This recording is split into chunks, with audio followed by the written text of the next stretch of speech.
حضرت علی رضی اللہ عنہ کا ایک دلچسپ واقعہ، بدلہ لینے سے پرہیز۔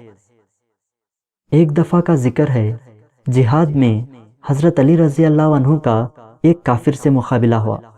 حضرت علی رضی اللہ عنہ بڑے بہادر تھے، کافر بھی تھا پہلوان، مگر بھلا حضرت علی رضی اللہ عنہ کا کب مقابلہ کر سکتا تھا۔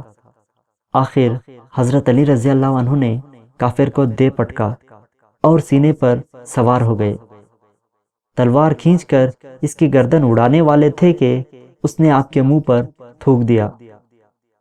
کافر کا تھوکنا تھا کہ آپ اس کے سینے سے اتر کر الگ کھڑے ہو گئے اور فرمایا، جاؤ، اب میں تم کو قتل نہیں کر سکتا، اب تک تو میں دین کے لیے لڑ رہا تھا، اب اگر تمہیں قتل کرتا ہوں تو اس میں میرے غصے کا بھی جز شامل ہوگا، اور بہت ممکن ہے کہ اللہ تعالیٰ کے یہاں یہ بدلہ شمار ہو۔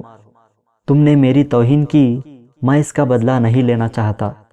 اپنے نفس کے لیے ایک آدمی کا خون بہانا بہادری نہیں، بزدلی ہے۔